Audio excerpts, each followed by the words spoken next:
Hi friends, welcome back to my channel. ನಾನು ನಿಮ್ಮ ಮೇಘನ. ಇವಾಗಂತೂ ಮಳೆ ಸೀಸನ್ನು.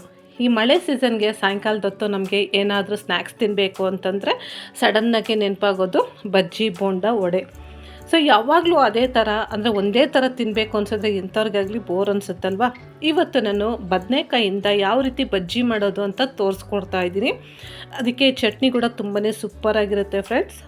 ಬನ್ನಿ ಇದನ್ನು ಯಾವ ರೀತಿ ಮಾಡೋದು ಅಂತ ನೋಡ್ಕೊಬರೋಣ. ಅದಕ್ಕಿಂತ ಮುಂಚೆ ನೀವು ಇನ್ನೂ ನನ್ನ ಚಾನಲ್ನ ಸಬ್ಸ್ಕ್ರೈಬ್ ಮಾಡ್ಕೊಂಡಿಲ್ಲ ಅಂದರೆ ಈಗಲೇ ಸಬ್ಸ್ಕ್ರೈಬ್ ಮಾಡ್ಕೊಳ್ಳಿ. ಇಲ್ಲಿ ನಾನು ಈರುಳ್ಳಿ ತೊಗೊಂಡಿದ್ದೀನಿ, ಒಂದು ಬಿಳಿ ಎಳ್ಳು 2 ಚಮಚದಷ್ಟು, ಕಲ್ಲುಪ್ಪು ರುಚಿಗೆ ತಕ್ಕಷ್ಟು, ಅಚ್ಕಾರದ ಪುಡಿ 1 ಚಮಚದಷ್ಟು ತೊಗೊಂಡಿದ್ದೀನಿ. ಇದಿಷ್ಟು ಸ್ಟಫಿಂಗು ಚಟ್ನಿಗೋಸ್ಕರ ನಾನು ತೊಗೊಂಡಿರೋದು. ಈಗ ಒಂದು ಮಿಕ್ಸಿ ಜಾರ್ ತೊಗೊಂಡು ನಾವು ಏನೇನು ತೊಗೊಂಡಿದ್ದೀವಿ, ಖಾರ, ಉಪ್ಪು, ಹಾಗೆ ಬಿಳಿ ಎಳ್ಳು, ಈರುಳ್ಳಿ, ಇದನ್ನು ಹಾಕ್ಕೊಂಡು ಚಟ್ನಿ ಥರ ರುಬ್ಕೋಬೇಕು. ತುಂಬ ನೈಸಾಗಿ ರುಬ್ಬಾರ್ದು, ಆದಷ್ಟು ಇದನ್ನು ನಾವು ತರ್ತರಿಯಾಗಿ ರುಬ್ಕೋಬೇಕು. ಸೊ ನೋಡ್ತಾ ಇದ್ದೀರಲ್ಲ ಎಳ್ಳು ಯಾವ ರೀತಿ ಕಾಣಿಸ್ತಾ ಇದೆ ಅಂತ, ಈ ಥರ ತರ್ತರಿಯಾಗಿ ರುಬ್ಕೊಬಂದಿದ್ದೀನಿ. ತಿನ್ನಬೇಕಾದ್ರೆ ಎಳ್ಳು ಸಿಗುತ್ತಲ್ಲ, ಬಾಯಿಗೆ ಫ್ಲೇವರ್ ತುಂಬ ಚೆನ್ನಾಗಿರುತ್ತೆ. ಹಾಗೆ ಇಲ್ಲಿ ನಾನು ಒಂದು ಬದನೆಕಾಯಿ ತೊಗೊಂಡಿದ್ದೀನಿ. ಅಂದರೆ ಇದು ಕಪ್ಪು ಬದನೆಕಾಯಿ ಅಂತಾರೆ, ನಿಮಗೆ ಎಲ್ಲ ತರಕಾರಿ ಅಂಗಡಿಗಳಲ್ಲೂ ಸಿಗುತ್ತೆ, ಹಾಪ್ಕಾಮ್ಸಲ್ಲೂ ಸಿಗುತ್ತೆ. ಇದು ಕಟ್ ಮಾಡಿದ ತಕ್ಷಣ ಕಪ್ಪಾಗಬಾರ್ದು, ಅದಕ್ಕೋಸ್ಕರ ನಾನು ಉಪ್ಪು ಹಾಕಿ ನೀರಲ್ಲಿ ಚೆನ್ನಾಗಿ ಮಿಕ್ಸ್ ಮಾಡಿ ಇಟ್ಕೊತಾ ಇದ್ದೀನಿ. ಈಗ ಇದನ್ನು ಕಟ್ ಮಾಡ್ಕೊಳ್ಳೋಣ ಸ್ಲೈಸಾಗೆ. ಸೊ ಚಾಕ ಇದು ಶಾರ್ಪಾಗಿರಬೇಕು, ನಾವು ಇದನ್ನು ಕಟ್ ಮಾಡ್ಕೋಬೇಕು ಅಂತಂದರೆ ಆದಷ್ಟು ಎಷ್ಟು ತೆಳುವಾಗುತ್ತೆ ನೋಡಿ ಅಷ್ಟು ತೆಳುವಾಗಿ ಇದನ್ನು ಕಟ್ ಮಾಡ್ಕೋಬೇಕು. ಸೊ ನೋಡಿ ಯಾವ ರೀತಿ ನಾನು ತೆಳುವಾಗೆ ಕಟ್ ಮಾಡ್ಕೊಂಡಿದ್ದೀನಿ. ಈ ಥರ ತೆಳುವಾಗಿ ಕಟ್ ಮಾಡಿಕೊಂಡ್ರೆ ನಮಗೆ ಬಜ್ಜಿ ಅನ್ನೋದು ತುಂಬ ಚೆನ್ನಾಗಿರುತ್ತೆ. ಮತ್ತು ನಾವು ಎಣ್ಣೆಗೆ ಹಾಕಿದ ತಕ್ಷಣ ಬೇಗನೂ ಬೇಯ್ಕೊಳ್ಳುತ್ತೆ. ಸ್ವಲ್ಪ ದಪ್ಪ ಇತ್ತು ಅಂತಂದರೆ ಬೇಗ ಬೇಯೋದು ಕಷ್ಟ. ಅದಕ್ಕೋಸ್ಕರ ಆದಷ್ಟು ಎಷ್ಟು ತೆಳುವಾಗುತ್ತೋ ಅಷ್ಟು ತೆಳುವಾಗೆ ಕಟ್ ಮಾಡ್ಕೋಬೇಕು. ನಾನು ಆಲ್ರೆಡಿ ಎಲ್ಲ ಕಟ್ ಮಾಡಿ ಇಟ್ಕೊಂಡಿದ್ದೀನಿ, ನೋಡ್ತಾ ಇದ್ದೀರಲ್ಲ. ಆದಷ್ಟು ಎಳೆ ಬದನೆಕಾಯಿ ನೋಡಿ ತೊಗೋಬೇಕು.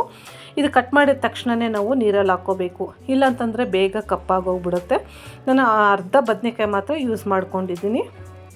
ಈಗ ಒಂದು ಬೌಲ್ ತೊಗೊಂಡಿದ್ದಕ್ಕೆ 3 ಸೌಟ್ ಆಗೋಷ್ಟು ನಾನು ಕಡಲೆ ಹಿಟ್ಟು ತೊಗೊಂಡಿದ್ದೀನಿ.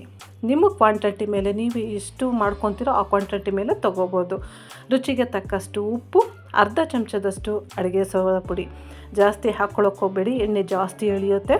ಆದಷ್ಟು ಅಡುಗೆ ಸೋಡಾ ಪುಡಿ ಸ್ವಲ್ಪ ಕಮ್ಮಿನೇ ಹಾಕ್ಕೊಳ್ಳಿ. ಈಗ ಒಂದೇ ಸತಿ ನೀರು ಹಾಕದೇನೆ ನಾವು ಸ್ವಲ್ಪ ಸ್ವಲ್ಪ ಮಿಕ್ಸ್ ಮಾಡ್ಕೋಬೇಕು. ತೀರಾ ತೆಳುವಾಯಿತು ಅಂತಂದರೆ ನಮಗೆ ಬಜ್ಜಿ ಬರೋದಿಲ್ಲ. ಏನಂತಂದ್ರೆ ಫ್ಲ್ಯಾಟಾಗೆ ಸ್ವಲ್ಪ ಗಟ್ಟಿಯಾಗಿ ಬರುತ್ತೆ, ಕ್ರಿಸ್ಪಿಯಾಗಿ ಬರೋಲ್ಲ, ತಿನ್ನೋಕ್ಕೂ ಅಷ್ಟು ರುಚಿಯಾಗಿರಲ್ಲ. ಅದಕ್ಕೋಸ್ಕರ ನೋಡ್ಕೊಂಡು ದೋಸೆ ಹಿಟ್ಟು ಯಾವ ರೀತಿ ಇರುತ್ತೆ ನೋಡಿ ಅದೇ ಥರ ಕಲಿಸ್ಕೋಬೇಕು. ಕಲಿಸ್ಕೊತಾಯಿದ್ರೆ ಹಿಟ್ಟಂತೂ ಸಾಫ್ಟಾಗೆ ನಾವು ಈ ಥರ ಕಲಿಸ್ಕೋಬೇಕು. ನಾನು ವಿಸ್ಕರಲ್ಲಿ ಕಲಿಸ್ಕೊತಾ ಇದ್ದೀನಿ. ವಿಸ್ಕರಲ್ಲಿ ಕಲಿಸ್ಕೊಡೋದ್ರಿಂದ ನಮಗೆ ಎಲ್ಲೂ ಲಮ್ಸ್ ಇಲ್ದಂಗೆ ನೀಟಾಗಿ ಕಲಿಸ್ಕೋಬೋದು. ಈಗ ಹಿಟ್ಟು ಕಲಿಸಿದಾಗಿದೆ. ಈಗ ಬದನೆಕಾಯಿ ನಾನು ನೀರೆಲ್ಲ ಬಸ್ಕೊಂಡು ಇಟ್ಕೊಂಡಿದ್ದೀನಿ. ಈಗ ಈ ಚಟ್ನಿ ಸ್ಟಫಿಂಗ್ ಮಾಡಿಕೊಂಡು, ಅಂದರೆ ಒಂದು ಬದನೆಕಾಯಿಗೆ ಚಟ್ನಿ ನೀಟಾಗಿ ಸ್ಪೂನಲ್ಲಿ ಸ್ಪ್ರೆಡ್ ಮಾಡ್ಕೊಂಡಿದ್ದೀನಿ. ಅದ್ರ ಮೇಲೆ ಇನ್ನೊಂದು ಬದನೆಕಾಯಿನ ಇಟ್ಕೊಂಡಿದ್ದೀನಿ. ಈಗ ಈ ಥರ ಡಿಪ್ ಮಾಡ್ಕೋಬೇಕು. ಸುತ್ತೂ ನೀಟಾಗಿ ಇದನ್ನು ಡಿಪ್ ಮಾಡಿಕೊಂಡು, ಬರೀ ಒಂದು ಲೇಯರ್ ಡಿಪ್ ಮಾಡಿಕೊಂಡ್ರೆ ಸಾಕು, ನಮಗೆ ತುಂಬ ಚೆನ್ನಾಗಿ ಬರುತ್ತೆ. ಎಣ್ಣೆ ಚೆನ್ನಾಗಿ ಕಾದಿರಬೇಕು ಫ್ರೆಂಡ್ಸ್. ಹಾಕಿದ ತಕ್ಷಣ ಈ ಥರ ಬಬಲ್ಸ್ ಬಂದರೆ ಮಾತ್ರ ನಿಮಗೆ ಬಜ್ಜಿ ಅನ್ನೋದು ಕ್ರಿಸ್ಪಿಯಾಗಿ ತುಂಬ ಫ್ಲಫಿಯಾಗಿ ಬರುತ್ತೆ. ಎಣ್ಣೆ ಕಾದಿಲ್ಲ ಅಂತಂದರೆ ನಿಮ್ಗೆ ಈ ಥರ ಬರಲ್ಲ. ನೋಡ್ತಾ ಇದ್ದಿಲ್ಲ, ಈಗ ನಾನು ಒಂದೊಂದೇ ಹಾಕ್ಕೋತಾ ಇದ್ದೀನಿ. ಸೊ ಇವಾಗ ನೋಡಿ ಹಾಕಿದ ತಕ್ಷಣವೇ ಎಣ್ಣೆ ಬಬಲ್ಸ್ ಎಲ್ಲ ಕಮ್ಮಿ ಆಗುತ್ತೆ. ಸೊ ಇವಾಗ ನಾನು ತಿರುಗಿಸಿ ಹಾಕ್ಕೋತಾ ಇದ್ದೀನಿ. ನೋಡ್ತಾ ಇದ್ದೀರಲ್ಲ ಎಷ್ಟು ಚೆನ್ನಾಗಿ ಬಜ್ಜಿಗಳು ಬಂದಿದೆ ಅಂತಂದ್ಬಿಟ್ಟು, ತುಂಬ ಚೆನ್ನಾಗಿ ಉಬ್ಬಿ ಬಂದಿದೆ. ಹೊರಗಡೆನೇ ಎಲ್ಲ ನಾವು ಮನೇಲಿ ಕೂಡ ಈ ಥರ ಟೇಸ್ಟ್ ಮಾಡಿ ಮಾಡ್ಕೋಬೋದು. ಆರೋಗ್ಯಕರವಾದ ಮತ್ತು ರುಚಿಯಾಗಿ ತಿನ್ಕೋಬೋದು. ಫ್ರೆಶ್ಶಾಗಿ ನಾವು ಆವಾಗಲೇ ಮಾಡ್ಕೋಬೋದು. ಸೊ ನೋಡಿ ಫ್ರೆಂಡ್ಸ್, ಕಲರ್ ಎಷ್ಟು ಚೆನ್ನಾಗಿದೆ ಅಂತ. ಎರಡೂ ಕಡೆ ಚೆನ್ನಾಗಿ ಬ್ರೌನ್ ಕಲರ್ ಬಂದಿದೆ. ಈಗ ಇದನ್ನು ನಾನು ಒಂದು ಸರ್ವಿಂಗ್ ಪ್ಲೇಟಲ್ಲಿ ಸರ್ವ್ ಮಾಡ್ಕೊತಾ ಇದ್ದೀನಿ.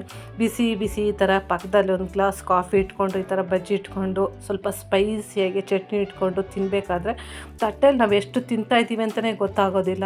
ಅಷ್ಟು ರುಚಿಯಾಗಿರುತ್ತೆ ಈ ಬಜ್ಜಿ ಅಂತೂ. ಖಂಡಿತ ನಿಮ್ಗೆ ಇಷ್ಟ ಆಗುತ್ತೆ. ನೀವು ಕೂಡ ಈ ಥರ ನಿಮ್ಮ ಫ್ಯಾಮಿಲಿ ಮೆಂಬರ್ಸ್ಗೆ ಮಾಡಿಕೊಡಿ, ಎಲ್ಲರೂ ಇಷ್ಟಪಟ್ಟು ತಿಂತಾರೆ. ಈಗ ನಾನು ಏನು ಮಾಡ್ತಾಯಿದ್ದೀನಿ ಅಂದರೆ ಒಂದು ಕಟ್ ಮಾಡಿ ತೋರಿಸ್ತಾ ಇದ್ದೀನಿ.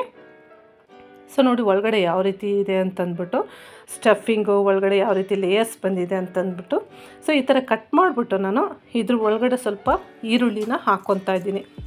ನೋಡ್ತಾ ಇದ್ರಲ್ಲ ಒಳಗಡೆ ಎಷ್ಟು ತೆಳುವಾಗಿ ಲೇಯರಾಗಿ ಬಂದಿದೆ ಅಂತ ಅಂದ್ಬಿಟ್ಟು ಈಗ ಇದರೊಳಗಡೆ ಸ್ವಲ್ಪ ಈರುಳ್ಳಿ ಹಾಕ್ಕೋತಾ ಇದ್ದೀನಿ. ಬೇಕು ಅಂತಂದರೆ ನಿಮಗೆ ಇದಕ್ಕೆ ಹಸಿಮೆಣ್ಸಿನ್ಕಾಯಿ, ಕೊತ್ತಂಬರಿ ಸೊಪ್ಪು ಅಂದರೆ ಸ್ಪೈಸಿ ಇಷ್ಟಪಡೋರು ಆ ಥರ ಮಾಡ್ಕೊಬೋದು. ಸೊ ನಮ್ಮನೆ ಖಾರ ತಿನ್ನಲ್ಲ ಅಂತ ಬರೀ ಈರುಳ್ಳಿ ಸ್ಟಫಿಂಗ್ ಮಾಡ್ಕೊಂಡಿದ್ದೀನಿ. ಅರ್ಧ ಈರುಳ್ಳಿ ಹಾಕ್ಕೊಂಡಿದ್ದೀನಿ, ಇನ್ನು ಅರ್ಧ ಇದ್ರ ಮೇಲೆ ನಾನು ಸ್ವಲ್ಪ ಸರ್ವ್ ಮಾಡ್ತಾಯಿದ್ದೀನಿ. ಸೊ ನೋಡಿದ್ರಲ್ಲ ಇವತ್ತಿನ ವೀಡಿಯೋದಲ್ಲಿ ಬದನೆಕಾಯಿಂದ ಯಾವ ರೀತಿ ಬಜ್ಜಿ ಮಾಡೋದು ಅಂತ. ಖಂಡಿತ ಇದನ್ನು ನೀವು ಟ್ರೈ ಮಾಡ್ತೀರಲ್ಲ ಫ್ರೆಂಡ್ಸ್, ಟ್ರೈ ಮಾಡಿ ಹೇಗೆ ಬಂತು ಅಂತ ದಯವಿಟ್ಟು ನನಗೆ ಕಮೆಂಟ್ ಸೆಕ್ಷನಲ್ಲಿ ಕಮೆಂಟ್ ಮಾಡೋದು ಮಾತ್ರ ಮರಿಬೇಡಿ. ನೀವು ಈ ಥರ ವೀಡಿಯೋಗಳನ್ನ ಮಿಸ್ ಆಗಬಾರ್ದು ಅಂತಂದರೆ ಈಗಲೇ ನನ್ನ ಚಾನಲ್ನ ಸಬ್ಸ್ಕ್ರೈಬ್ ಮಾಡ್ಕೊಳ್ಳಿ. ಈ ವಿಡಿಯೋ ಇಷ್ಟ ಆದರೆ ಲೈಕ್ ಮಾಡಿ, ನೀವು ಫ್ರೆಂಡ್ಸ್ಗೆ ಹೆಚ್ಚು ಶೇರ್ ಮಾಡೋದು ಮಾತ್ರ ಮರಿಬೇಡಿ. ಮತ್ತೆ ಮುಂದಿನ ವೀಡಿಯೋದಲ್ಲಿ ಸಿಗೋಣ. ಅಲ್ಲಿವರೆಗೂ ಟೇಕ್ ಕೇರ್ ಫ್ರೆಂಡ್ಸ್, ಬಾಯ್.